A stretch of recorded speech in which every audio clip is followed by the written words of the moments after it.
반갑습니다. 나상우입니다. 오늘 취업타파 주제 면접인데요. 지난번까지는 제가 그 1분 자기소개에 대해서 소개를 드렸거든요. 오늘은 마무리 발언에 대한 얘기를 좀 제가 소개해 드리려고 해요. 좁아진 취업문을 열기 위한 구직자들의 경쟁이 더욱 치열해지고 있습니다.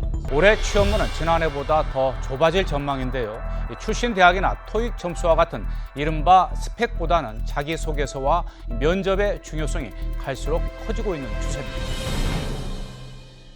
1분 자기소개 못지않게 중요한 게 마무리 발언이에요. 끝인상을 남겨주는 게 중요하다고 말씀을 드렸다시피 역시 중요합니다. 자, 그러면 오늘은 마무리 발언 때문에 탈락한 친구들의 케이스를 좀 보도록 할게요. 마무리 발언에 대한 정의를 한번 내려보도록 할게요. 마무리 발언은 면접위원회 감사 인사를 하는 거다. 그리고 준비된 내용으로 마무리 발언을 하면 충분하다. 이렇게 얘기를 하시더라고요. 잘 대해주셔서 편안하게 잘 말할 수 있었습니다. 감사합니다. 뽑아만 주시면 무슨 일이든 열심히 하겠습니다. 자, 이런 게 마무리 발언일까요? 저는 아니라고 생각합니다. 지금 제가 예로 들은 이 두 가지 마무리 발언은 아무 의미가 없습니다. 마무리 발언이라는 것은 여러분이 면접에서 정식으로 발언할 수 있는 마지막 기회라고 생각을 하셔야 돼요. 냉철하게 판단을 해보세요. 어떻게 흘러왔는지. 그래서 그걸 판단해서 마지막 승부수를 띄우는 게 저는 마무리 발언이라고 생각을 해요. 자, 예를 들면 이런 거죠. 저는 승부근성을 발휘해서 A사와 함께 성장하는 인재가 되겠습니다. 이렇게 강한 의지를 심어주든지, 제가 아쉬운 점은 직무 역량을 제대로 못 보여드린 겁니다.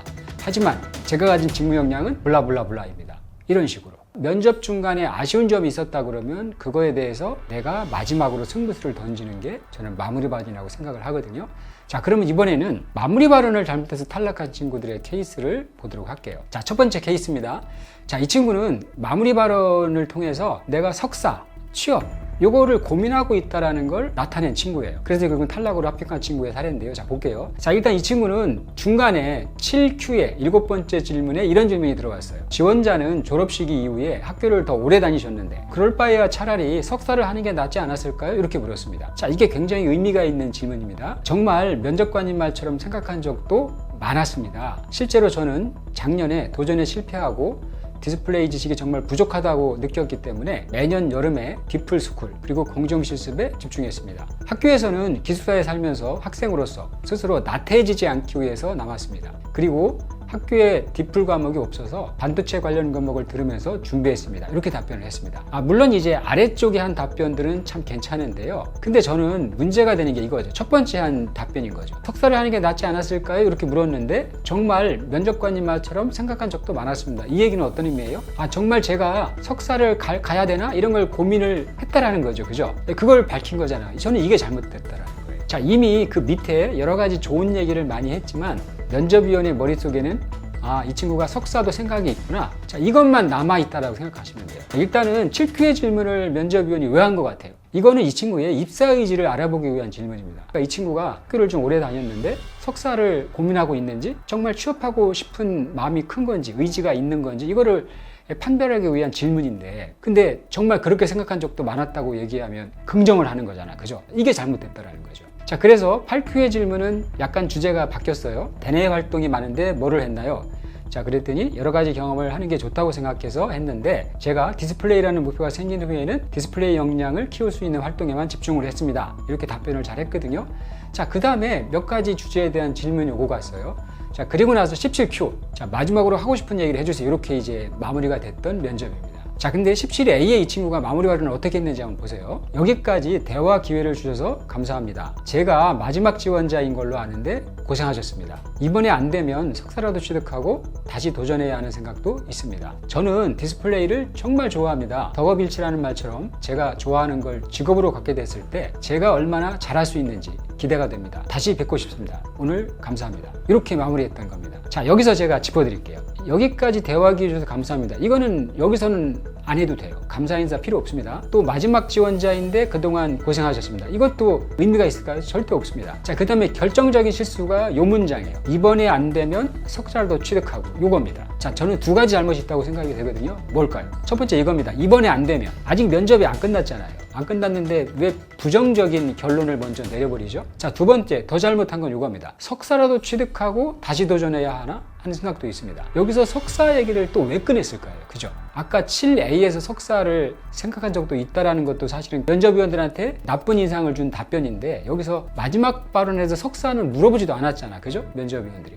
근데 본인이 스스로 나서서 석사라도 취득하고 이런 걸 얘기를 한 거죠. 저는 이게 결국은 이 지원자가 석사라는 것도 아직 버리지 못했다라는 걸 그 본심을 들켜버린 거라고 생각을 해요. 그러니까 임원 관점에서는 절대 안 뽑을 겁니다. 왜요? 이 친구를 뽑아놓으면 나중에 뭔가 본인이 힘들거나 상사랑 뭔가 트러블이 있거나 이러면 석사 간다고 도망갈 거 아니에요. 그런 가능성이 있는 친구를 누가 뽑겠습니까? 사실 임원 관점에서는 오래 근무할 수 있는 친구인가, 이거가 굉장히 중요한 포인트 중에 하나거든요. 그래서 이거는 본인 스스로가 마무리 발언에서 자살골을 넣은 거라고 저는 생각을 합니다. 결국은 탈락을 했던 친구의 사례입니다. 자, 또 하나 보도록 할까요? 자, 이 친구는 마지막 기회를 날려버린 무의미한 자기소개를 했던 사례예요. 자, 18Q니까 거의 이제 면접의 후반부 쪽에 온 거죠. 지원자를 EV 기술팀에서 왜 뽑아야 하나요? 자, 이건 다소 위험한 질문입니다. 그죠? 18번째 질문이면 거기 후반인데 지원자를 왜 뽑아야 하는지 얘기해 달래. 그죠? 그거는 아직까지 내가 설득이 안 됐다라는 걸 임원들이 지금 나타낸 거라고 보시면 됩니다. 자, 그래서 이 친구가 18A에서 이렇게 답변을 합니다. EV 기술팀에 가장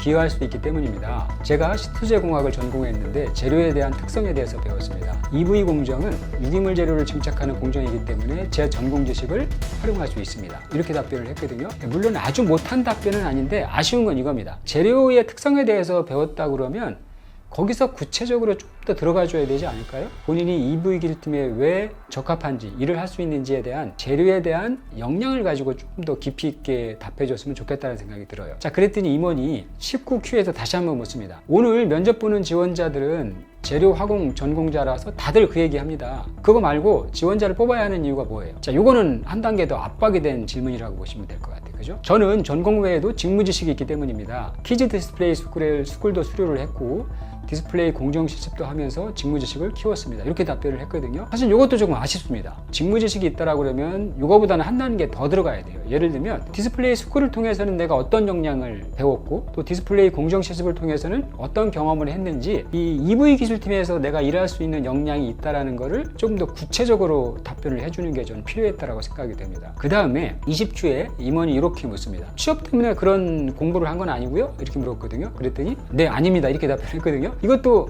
부정할 게 아니지 않나요? 그죠? 취업을 하기 위해서 공부한 거 아니에요. 키즈 디스플레이 스쿨도 그렇고 공정실습도 그렇고 어쨌든 취업을 내가 하려고 준비한 건데 왜 아닙니다라고 답변을 했을까? 이것도 저는 조금 의아해요. 오히려 본인이 당당하게 제가 전공만 가지고는 부족했기 때문에 키즈 디스플레이 스쿨을 통해서 어떤 역량 배웠고 공정실습을 통해서는 어떤 경험도 했습니다. 이렇게 해서 조금 더 구체적으로 취업에 대한 의지를 피력하는 게, 어필하는 게 좀 필요했다고 생각이 됩니다. 자, 그런 다음에 23회 Q죠. 마지막으로 하고 싶은 말 있으면 해주세요. 이렇게 이제 마무리가 된 거죠. 제가 어렸을 적에 CRT에서 LCD 모니터로의 변화는 저에게 신선한 충격과 감동을 주었습니다. 제가 느꼈던 충격과 감동을 다른 사람들은 느낄 수 있도록 하는 공정 엔지니어가 되겠습니다. 감사합니다. 저는 이게 정말 마지막 기회를 무심하게 날려버린 무의미한 마무리 발언이라고 생각을 해요. 자, CRT에서 LCD 모니터로 바뀐 게 언젠가요? 옛날 일을 왜 가져오는지 모르겠어요. 그죠? 다른 사람들도 느낄 수 있게 하고 싶다라고 얘기했잖아요. 근데 사실은 지금 자리는 뭐예요? 본인이 면접 보는 자리잖아요. 그러면 면접위원들을 설득하는 게 사실은 우선돼야 하는 거죠.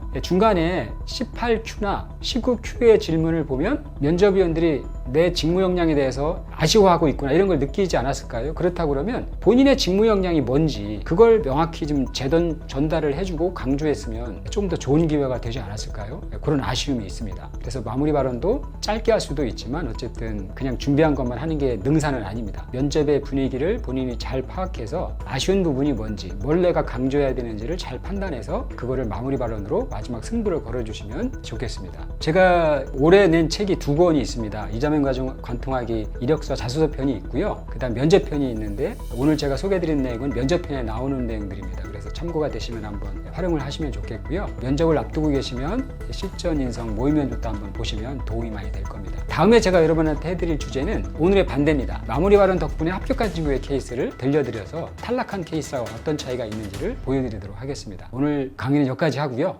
좋아요와 구독도 부탁드리겠습니다. 감사합니다.